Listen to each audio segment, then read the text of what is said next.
Oh, Oh, Assalamualaikum warahmatullahi wabarakatuh. Nih, kali ini aku Waalaikumsalam warahmatullahi wabarakatuh. ngobrol sama temen aku, salah satu terapi wicara dari Jakarta, si Putri. Hai. Nah, hari ini kita mau cerita-cerita tentang apa itu terapi wicara, kapan sih anak itu harus diterapi wicara. Nah, itu harus terjawab ya, Put. Karena kan banyak ya, Put, kasus-kasus sekarang yang tiba-tiba permasalahan bicara langsung ke terapi wicara gitu. Padahal kan ada beberapa step sebelumnya yang harus dilewati anak dulu kan gitu. Iya, betul. Nah, ini Putri, temen aku. Putri kenalan dong. Putri namanya biasanya dipanggilnya siapa, terus kerjanya di mana, lulusan mana, profesinya apa gitu. Oke. Halo, nama aku Putri. Kebetulan saya sebagai terapi wicara dan domisilinya ada di Jakarta. Nah, untuk pekerjaannya ada di klinik Tetak Pintar, daerah Jakarta Selatan. Terus ada lagi e-commerce. E-commerce. Oke. Iya, betul. Sinergi Komunikasi Center. Nah, kebetulan lulusannya adalah di D4 atau enggak sekarang jadinya sarjana terapan terapi wicara dan bahasa di Politeknik Kemenkes Surakarta. Itu sih kenalannya. Gitu. Put, sekarang udah buka klinik atau masih di rumah aja nih? Kebetulan untuk e-commerce sendiri itu punya saya sendiri. Wow.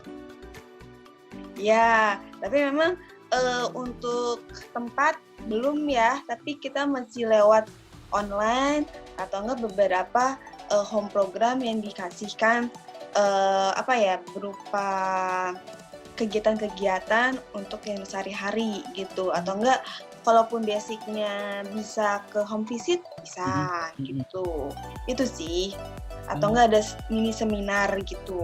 Cuman berarti saat ini seperti itu untuk e-commerce. E-commerce berarti belum ada tempat tapi lewat media online gitu. Media online atau enggak home visit untuk daerah Jakarta yang bisa kita datengin gitu. Gitu. Terus itu semua program terapi atau cuma terapi wicara di e-commerce itu, Put? Kebetulan untuk terapi wicara dulu. Oh, yang di untuk e-commerce. saat ini. Iya. Itu sih. Kamu datangin. Aku pernah main nih ke Petak Pintar. Nanti aku cek fotonya, kalau misalnya ada aku masukin deh. Boleh. Jadi informasi nih, jadi pertama kali ketemu Putri ya pas aku main ke Petak Pintar. Jadi di situ ada terapi wicara, temen aku namanya Anita. Kalau nonton, jadi Anita temennya Putri. Ya, satu kerjaan ya, tapi divisi beda. Kalau Anita divisinya OT. Ya, betul. Nah, kalau si Putri terapi wicara. Nah, dari situ sih cerita-cerita. Betul.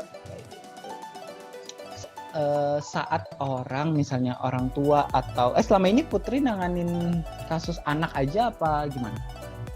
Kebetulan lebih ke kasus anak sih. Kalau untuk dewasa palingan untuk lebih ke afasia.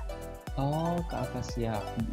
Jadi memang lebih ke bahasa kalau untuk dewasa. Paling kalaupun orang motor yang yang pasca stroke aja.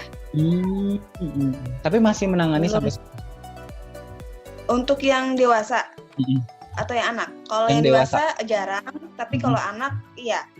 Lebih prefer ke anak sih. Nah, sebelum naik ke kasus-kasus nih, Pit. Menurut Putri yang sebagai TW, kenapa sih banyak banget kasus-kasus anak yang mengalami keterlambatan berbicara? Padahal kan ada beberapa anak-anak itu bukan masuk dalam kategori misalnya autistik atau permasalahan-permasalahan lain gitu. Menurut Putri itu kenapa sih? Yang dilihat sih ada berbagai macam penyebab ya. Bisa jadi karena kan kita tidak bisa jadi dari lahir yang prenatal atau postnatal itu, terus bisa jadi dari screen atau enggak pola asuh, terus bisa jadi karena ternyata ada punya tongkainya, lidah pendek. Oh, lidah pendek Itu juga sebenarnya ngaruh untuk nanti dia ke bicaranya ya. Sebenarnya sih banyak banget penyebabnya. Tapi itu dilihat lagi dari per kasus anaknya. Ketika anak datang itu kan kita lihat lagi ya di bagian mana penyebab si anak ini mengalami keterlambatan bicara. Jadi kemungkinan itu banyak. Jadi harus di-asesmen lebih dalam lagi untuk per kasus anaknya. Jadi tidak bisa semerta kasus ini dikarenakan ini aja. Kan tadi ada beberapa penyebab ya. Bisa jadi karena tadi pas nata atau postnata atau prenatalnya. Terus dilihat lagi dari pola asuhnya. Pola asuhnya misalnya cuma didiemin aja, nggak diajak ngobrol atau apa, itu tuh bisa speech delay. Tapi speech delay-nya biasanya jatuhnya usia perkembangan sama usia anak saat itu jadinya lebih turun ya, nggak sama gitu. Terus bisa jadi karena ya tadi screen nonton YouTube atau nonton itu juga bisa, tapi tidak semata-mata tidak boleh main screen, tapi kalau main screen pun harus didampingin gitu. Ada juga yang karena kasus tongkainya, lidahnya yang pendek, itu juga bisa. Itu sih sejauh ini penyebabnya. Selain autism ya yang sudah label itu. Ya, kita di luar dari kasus yang memang anak-anak mengalami keterbatasan gitu. Udah memang berkebutuhan gitu. Udah, betul, iya. Tadi Putri ada menyinggung masalah stimulus lingkungan gitu dari orang tua. Berarti tipikal orang tua yang cenderung lebih cerewet itu lebih baik kah atau seperti apa sih, Put? Sebenarnya bukan cerewet yang cerewet sendiri ya. Kan ada beberapa orang tua yang dia cerewet, tapi cerewetnya itu nggak ngasih jeda, nggak ngasih nggak ngasih kesempatan anaknya untuk ngobrol, untuk menimpalin ucapannya.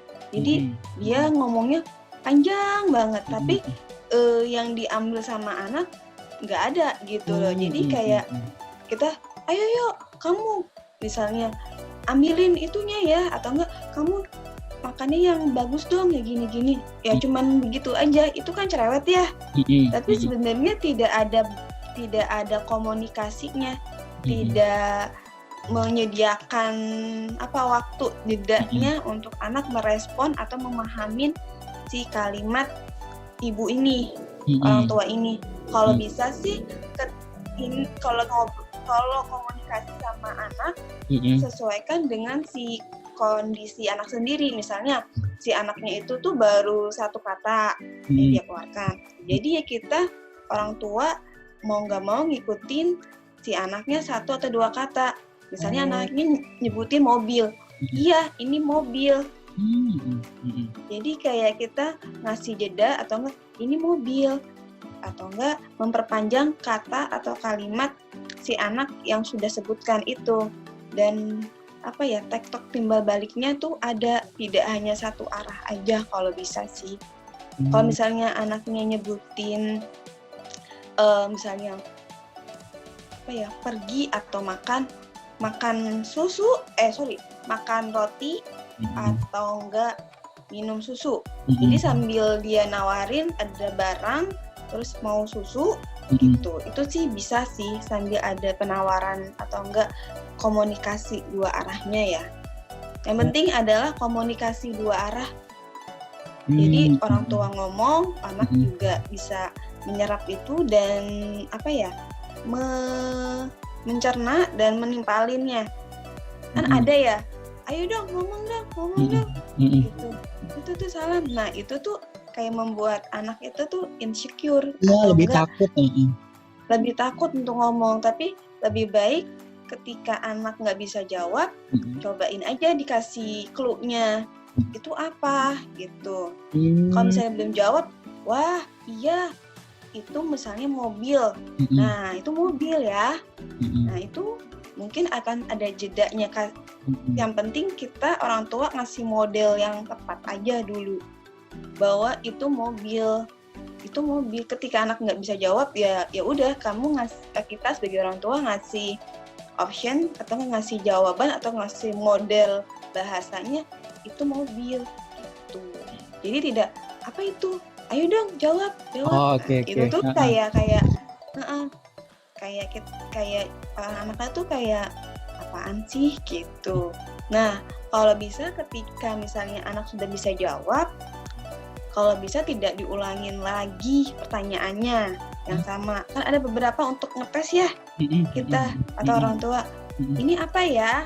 Dia udah jawab apa. Tapi mungkin kontak matanya tuh nggak ke kita atau enggak dia entah habis itu ngalihin ke yang lain. Tapi dia udah jawab dengan benar, dan ketika diulang lagi supaya fokus ke kita, nah itu membuat anak kadang-kadang apaan sih tadi kan aku udah jawab pertanyaannya, kenapa harus ditanyain lagi. Nah itu ada beberapa yang kadang-kadang anak jadi udah aku jawabnya ini aja gitu, milih-milih untuk yang mana yang dijawab gitu